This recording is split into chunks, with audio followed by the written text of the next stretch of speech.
Welcome back on the show. It's time now for us to engage my guests in the studio so that we talk about SOS Children's Villages. I mean, even before getting to our guests, you know, whatever you hear about SOS and the impactful work they do in the lives of needy people, it's heart-touching. And now the term has become, you know, synonymous to anytime that someone needs help, they're like SOS. So SOS Children's Village. Joining me in the studio for this conversation is Edith Ifwa-Hiagbe, the Communication and Brands Manager for SOS Children's Villages in Ghana, and Josiah Bernard-Nate, National Child Safeguarding Advisor, SOS Children's Villages in Ghana. Did I get your name right? Yes, please. Great. Lady and gentlemen, thank you. I just found out off air that's my elder sister.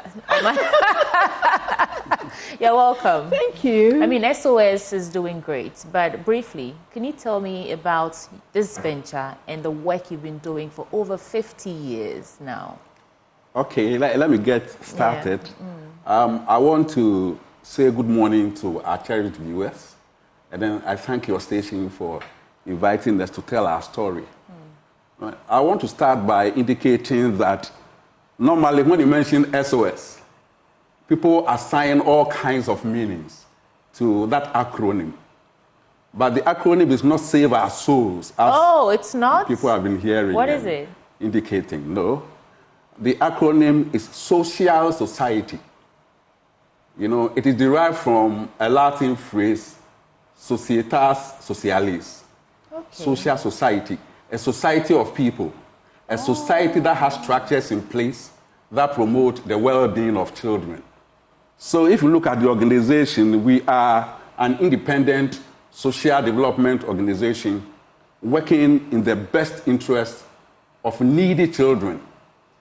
And the work we do is to ensure that we provide care in a family setting, we protect the children, and also partner others to do advocacy for child rights.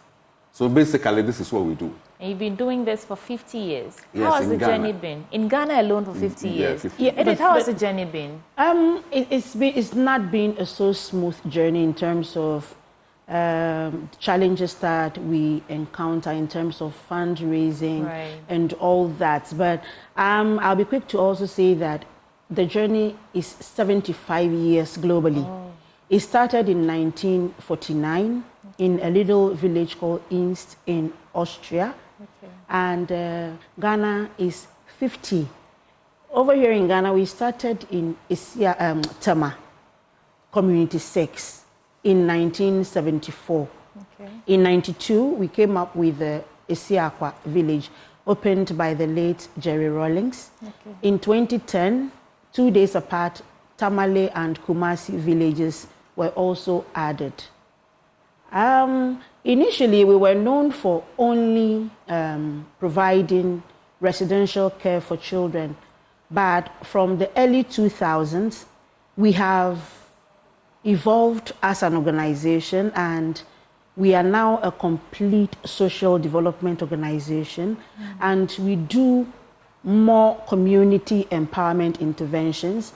We do the economic empowerment of families facing difficult situations so that children can remain in the safety net of those families.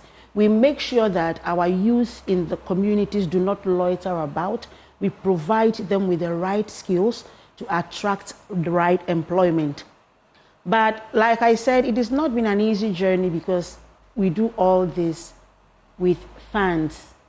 And normally when you talk about SOS, people have this misconception that we are a rich organization. Because you're receiving a lot of donations. No, we don't. That. I think that I'm feeding into the perception that people have. That but that is not it. Okay. That is not it. I will answer this always by saying that it means that we're putting to good use the funds that we are receiving from our donors. And also, you don't take a child out of helplessness and dump that child into another state of helplessness. You provide an environment where that child gets up in the morning and realizes that, I am in an environment that provides hope. Yeah. That is why you see us well branded as a rich organization. But we rely on donations of you and other well-meaning individuals to make sure that this is done. Okay. Let me add that Sure. we run 2 main programs. Okay. And then the programs are based on the fact that we categorize our target group into 2. Okay. We mentioned needy children as our target group. But we have children who have lost parental care completely. And they are the ones that we provide alternative care for. And so when you go to our SOS villages, one of the care options we have is the SOS family, where the children are. And then the second group are children who stand the risk of losing parental care. How do we negate the problem of being abandoned? And so we provide support to their families of origin. Okay. And once we build their capacity, they are able to live together and take care of their children. You're not only caring for children, orphan children, needy children, but you also direct some of your resources to helping parents so that they can have a family together with their children. So they don't abandon the children. Okay. And once that is done, we are able to reach out to many more children. Because if you look at the work that we're doing to date, for the 50 years, we have been able to support 4,000 children in the SOS village, SOS family, the family-like care we provide. But when it comes to our family strengthening program, we've supported more than 135,000 children. So you can imagine. And there are 43,000 families, I can imagine. So that is it. It is. You wanted to say something. I was going to ask you that, looking at the number or the magnitude of children you help and families that you help, have you formed any formidable, valuable partnerships that is helping you propel your agenda? Yes, we have a lot of corporate partnerships. Okay. We have a lot of developmental organizations that we partner with. For instance, we run, like he said, to add to what he said and then answer your question as well, we're running a child labor and trafficking project called Protecting the Future, under which children on the Volta Lake or in the worst forms of child labor are rescued, rehabilitated and reintegrated back into society. And if you look at the causal factors of child labor and trafficking, you realize that it is basically poverty. So we economically empower the capacities of these families so that once the children are reintegrated back, the families are sustaining so that the children are not trafficked back. How do you achieve that? Is it by getting them some trade? How do you tell me? How do you so achieve what that? we normally do is we don't force the families to take up particular skills. Okay. We have under the Family Strengthening Program, we have a family development plan. So the experts sit with these families, discuss with them what they want to do. Right. And then progressively, some want to trade, we give them capital, and then we give them business management skills, communication skills, customer service skills, how to add value to your package and all that. And we monitor their progress till we are sure that, yes, they've become self-reliant. Even to add to what she said, okay, are you done? Let her finish and I'll bring you back in. I want to add a bit to what she said. You asked a question about partnership building. We do that at 3 levels. Okay. From the governmental level, and then we come to the community level, and then the NGO level. Okay. At the governmental level, we have the Department of Social Welfare being our main partners. Yes. Because they are the agency of government that ensures that the vulnerable segments of the society are cared for. Okay. So we do that with them, different partnerships. And then at the community level, we do with the MFDAs, the municipal authorities. We make sure that we do that at the community level. And also at the community level, we support the community-based organizations.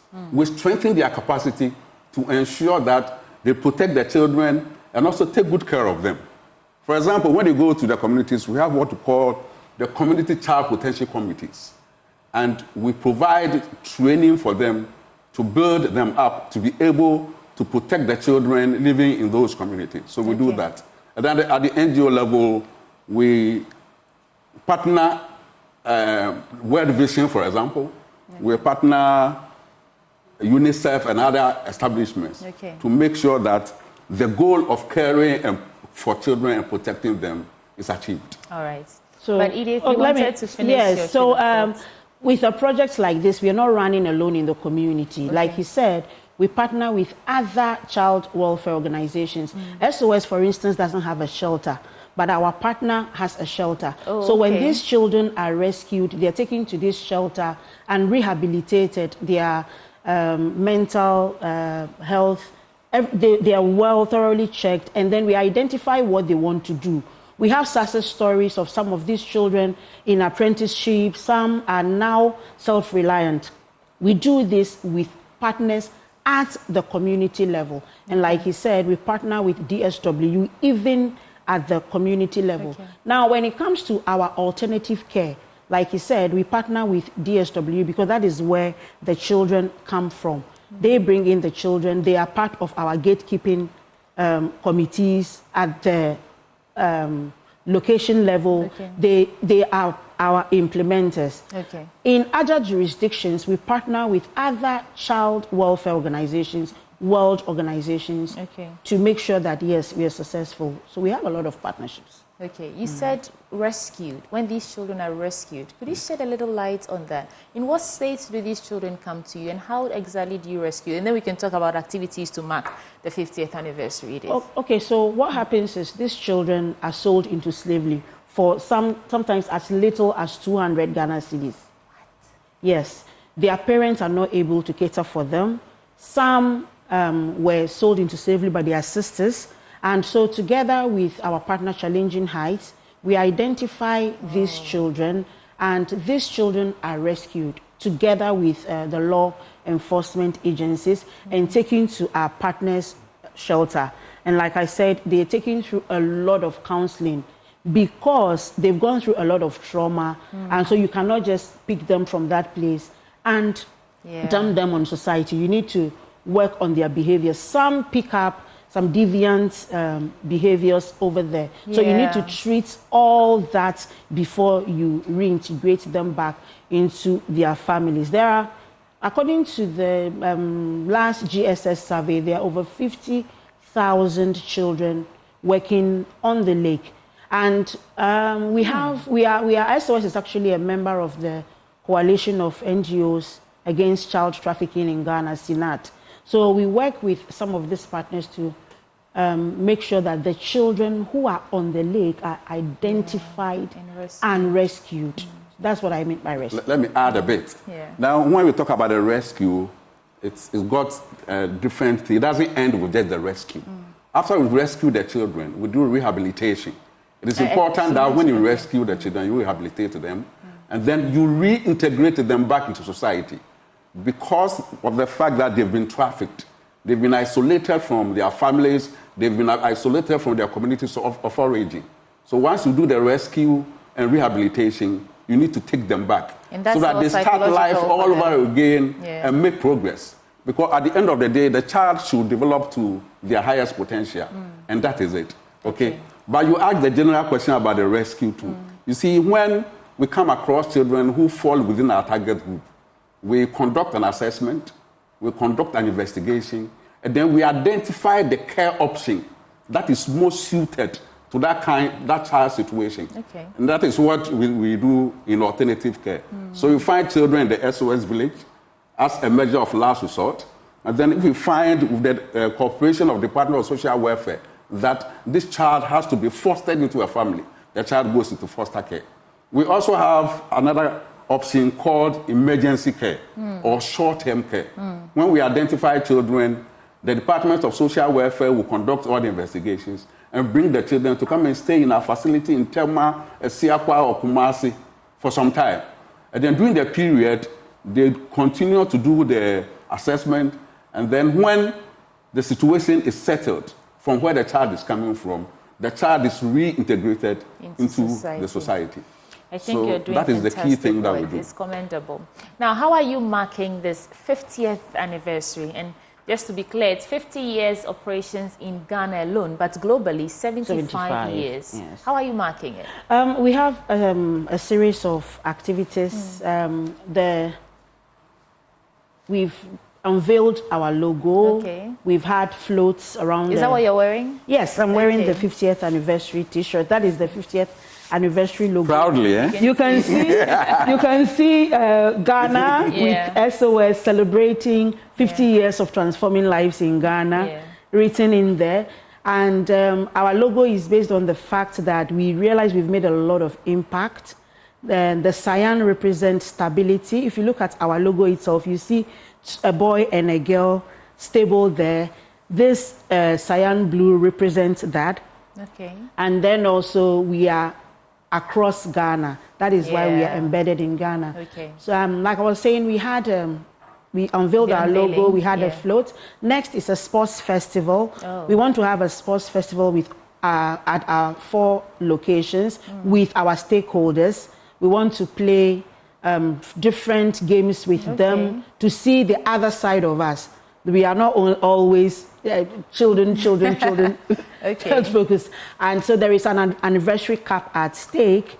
We're having... Sorry, who's playing? Children or you, the facilitators? Everybody's playing. All right. Everybody's playing. We have a conference on alternative care in Ghana. Okay. That is the first of its kind. Okay. We want to share our experience with other stakeholders and also learn from them. Okay. We have an awards and dinner where we intend to honor people who have supported the dream for the past 50 years in Ghana. Okay. At the location level, we want to honor our long-serving staff. Some staff have been here for over 20 years, some over 30 years, right? We want to recognize and honor them. We have tree planting exercises. Okay. We have exhibitions it's 50 years, you know, so we want to showcase what we have been doing. Right. So we have exhibition days where people can walk in and see some of the beautiful things that we've done over the past 50 years. Now, I'm sure our audience some of them will love to get in touch to support, will love to get in touch just to participate in some of these activities. How can they reach you? And then we can wrap it up. Okay, officially, our number is 024-197763. You can reach us via any of our social media pages. On Facebook, SOS Children's Villages Ghana. On Twitter, at LX, SOS CV Ghana. On Instagram, SOS Children's Villages Ghana. You can watch our beautiful story on YouTube, SOS Children's Villages Ghana. On LinkedIn, SOS Children's Villages in Ghana. All right. You can also send us an email, sosghana.sos@sosghana.org. Okay, thank you so much. Your final words, and then we're done. All right. I think that our organization is going through transformational change.